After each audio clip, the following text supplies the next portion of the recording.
within secularism, many a times Supreme Court has also been accused of judicial overreaching and many a times interpreting the terms in a manner which may not be, what?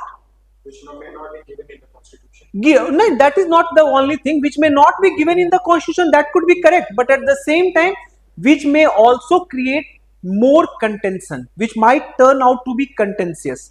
So बहुत बार जो supreme court है वो the term secularism को अपने तरीके से interpret की है and that is also a cause of contention. ठीक है, तो let us understand, we will understand कि what are those means controversial judgment on secularism which has been criticized. अभी आगे समझेंगे इंपॉर्टेंट जजमेंट कौन कौन सा है सुप्रीम कोर्ट का सेक्युलरिज्म में जिसको आज भी हम लोग कंट्रोवर्शियल रिगार्ड करते हैं. पहले समझना, first case is it is related to tandav nritya. Tandav nritya which is also called Anand Margi case. Case का रियल में नाम क्या है? Commissioner of police versus Jagdishwaranand. ये 1983 का केस है. पहले समझो, ये matter went to supreme court. तांडव नृत्य जो ओपन में लोग करते थे रोड पे, उस पे कमिश्नर ऑफ पुलिस ने बैन लगा दिया. So matter is to supreme court.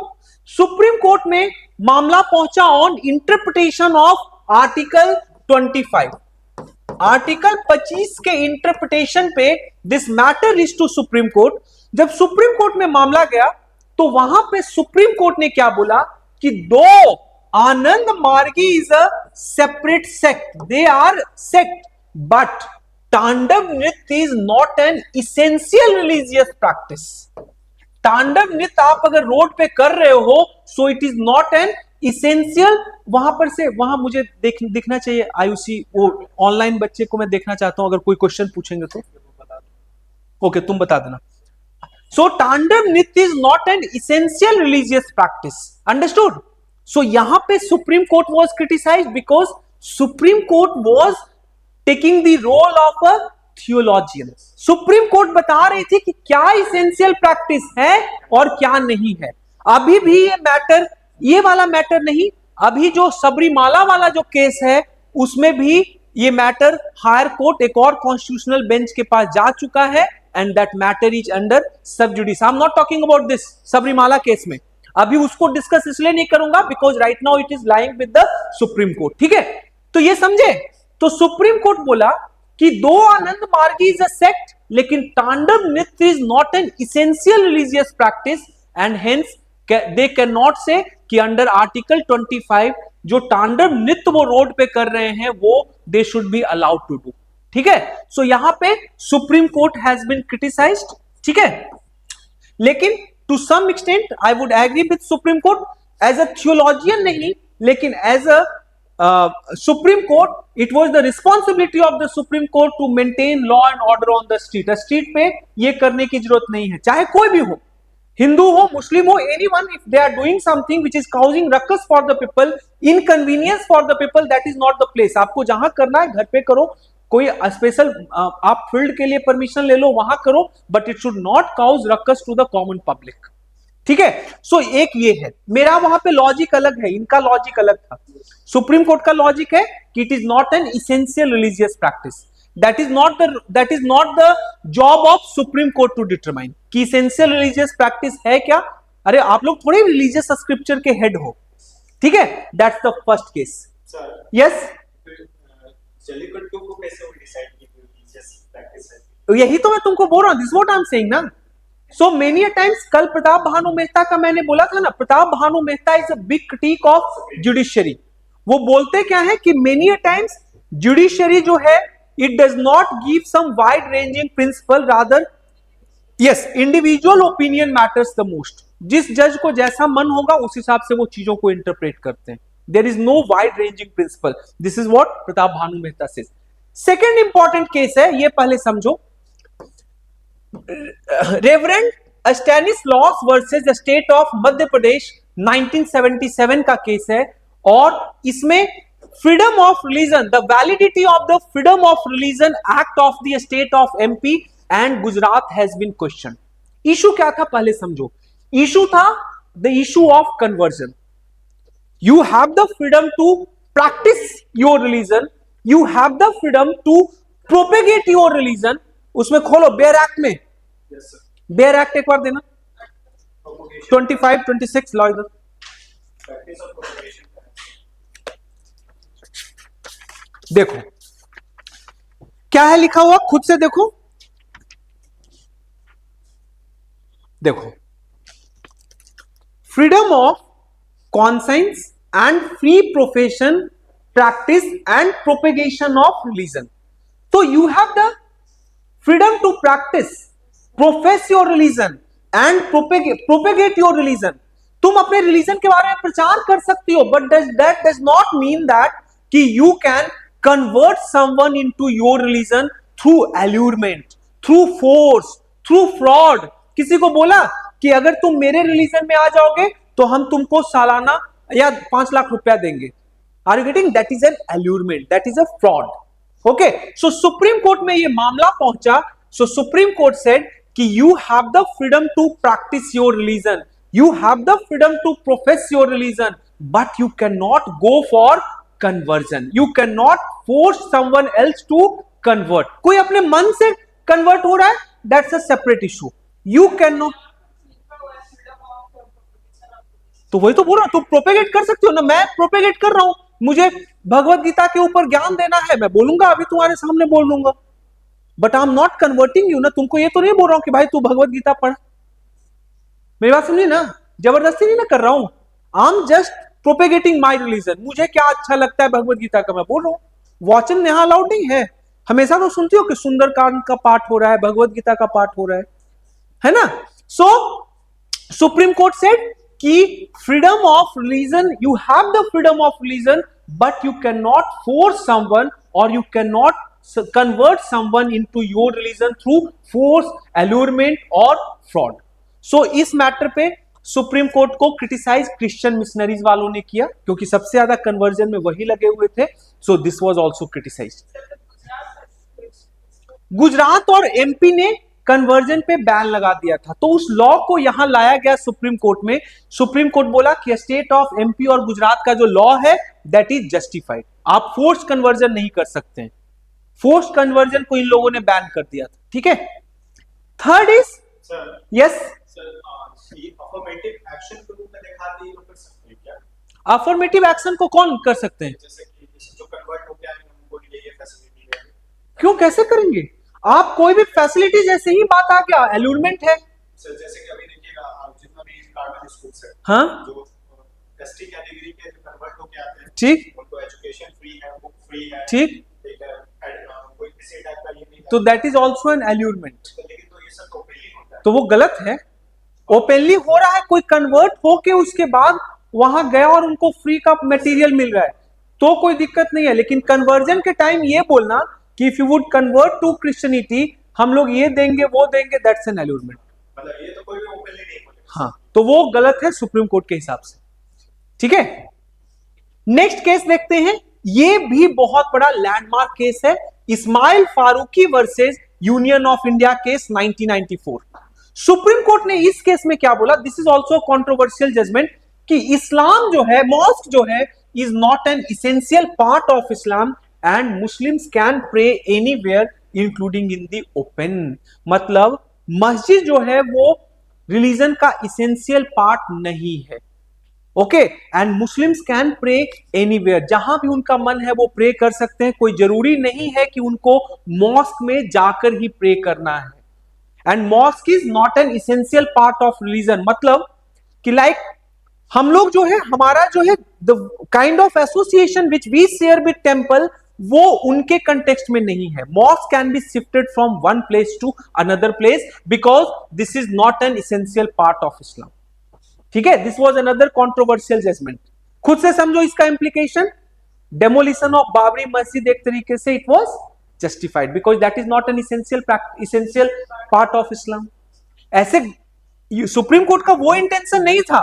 Later on this is how people interpreted. Understood? Yes. Next समझिए. डॉक्टर रमेश यशवंत प्रभु वर्सेस प्रभाकर काशीनाथ कुंते और Hindutva case and Manohar Joshi case. 95 का केस है, इसको शॉर्ट में प्रभु वर्सेस कुंते केस भी बोलते हैं, इसको हिंदुत्व केस भी बोलते हैं। इस केस में क्या हुआ कि रमेश यशवंत प्रभु जो है और उनके अपोजिट में जो ये आदमी थे, पहले यहां देखो, so he use the term Hindutva in election में यूज किया। So consequently a petition was filed under section 123 of sub clause 3 of RPA 1951. Use of religion or caste in election is considered as what? Bribe. It is considered as a crime. ठीक है, आप अगर religion को use कर रहे हैं या cast को आप यूज कर रहे हैं इलेक्शन में, so that is a crime, and आपका जो ये है कैंडिडेचर है, that can be cancelled, that is unethical practice and hence it can be cancelled. This matter is to supreme court. Supreme court ने बोला कि use of Hindutva would not be covered under this. Supreme court ने बोला कि if someone is using the term Hindutva, so Hindutva is a way of life, it is not a religion. Hindutva is a way of life, it is not a religion, and hence hindutva, if someone is using hindutva in election campaign, then there is no problem, he or she would not attract the charges under section 123 sub clause 3 of RPA 1951। ठीक है, ये supreme court ने बोला कि हिंदुत्व जो term है that is a way of life. Supreme court ने logic दिया कि why Hindutva is a way of life while that does not is like what you call attract for the other religion। तो वो बोला because Hindutva does not have a single god, एक god नहीं है, it does not practice monotheism। Second, there is no any particular place जहां पे हिंदुत्व का तो गॉड इतने सारे भरे पड़े हैं, शायद 16 लाख है ना, 16 कोटि, 16 करोड़। कोटि मतलब करोड़ ही ना होता है।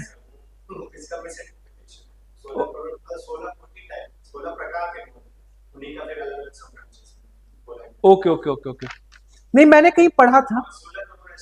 हाँ, सो इन्होंने बोला कि यस, हिंदुत्व में कोई प्रॉफिट नहीं है, जैसे मुस्लिम में एक प्रॉफिट होते थे, हिंदुत्व में नहीं है, नो चर्च है, नो स्ट्रिक्ट सेपरेशन है, and hence 33 crore God. Okay ठीक है, अभी चलते हैं। ठीक है, section 123 sub clause 3 of RPA 1951। सो इसके हिसाब से if you are using the term, अब भी बताया ना कि अब क्यों हिंदुत्व इतना कम्युनलिज्म बढ़ा, तो इस केस के बाद जो ये राइटिस्ट पार्टीज थे, they started openly using the term Hindutva. Understood? So next important case is Abhiram Singh versus Commachen case. इस 95 बताया तो, Abhiram Singh versus Commachen case, this is of 2016। इसमें फिर से section 123 sub clause 3 of the RPA act was challenge. Supreme Court again said कि using any religious name और using religion और caste is a corrupt practice. क्या है? Corrupt practice under representation of people act 1951 and hence would lead to declaration of that election null and void, और candidature, जो भी candidate खड़ा हुआ है उनका इलेक्शन इनवैलिड रद्द किया जाएगा। बट अगेन इस केस में अभिराम सिंह में Supreme Court got an opportunity to review this case, Prabhu versus Kunte case, but Supreme Court did not review that case. इस केस को सुप्रीम कोर्ट फिर से रिव्यू नहीं किया।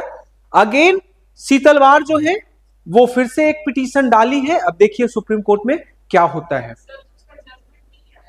जजमेंट तो आया, बोला तो कि सेक्शन 123 सुप्रीम कोर्ट ने बोला कि under section 123 sub clause 3 of RPA act any political party should not use any religious name or religion practices or any caste, because that would be a corrupt practices under RPA Act, under section 123 सब clause 3 of RPA Act. So corrupt practices होगा तो उनका election जो है invalid हो जाएगा, वो जो जीते हुए रहेंगे वो हार जाएंगे, ठीक है। सो लेकिन सुप्रीम कोर्ट इस केस को इसमें रिव्यू नहीं किया। यहां पे सुप्रीम कोर्ट के पास चांस था कि वो बोल सकता था कि the use of Hindutva also comes under section 123 sub clause 3 of RPA act and that should also be ban, that should not be use, लेकिन नहीं, सुप्रीम कोर्ट ने बोला। Next is Ayodhya case. Ayodhya case we already know, it is an very landmark case where Supreme Court gave the whole 2.7 acres of land to Hindu सेवाईदार, और बोला कि जो because Ismail Farooqui case में क्या था कि mask is not a essential religious part of Islam and hence mosque can be constructed anywhere else. So Supreme Court gave direction to government of UP and government of the India कि आप लोग एक separate land दो, एक trust बनाओ and a separate mosque should be constructed for Muslims, ठीक है। ये अयोध्या केस है। And another important case was Shah Bano case, तो सबको पता होगा लगभग 1985 का ये केस है जिसमें तलाक के बाद वाइफ को मेंटेनेंस कैसे देना है। तो ये case was a landmark case. And another case was triple talaq case, इसका दूसरा नाम है Saira Bano case, Saira Bano case. So triple talaq was banned, triple talaq को बैन कर दिया गया सुप्रीम कोर्ट ने, and later on Government of India also made a law on it कि in case if anyone would engage in triple talaq, so they would be even prosecuted and punished. So these are the basic controversial document, ये सारे के सारे जो controversial judgment है related to secularism, और वो बहुत ज्यादा इस कंट्री को अफेक्ट किया है। समझ में आ गया कैसे controversial है? अब तो खुद तुम लोग को समझ में आ गया होगा। So ये वाला आप लोग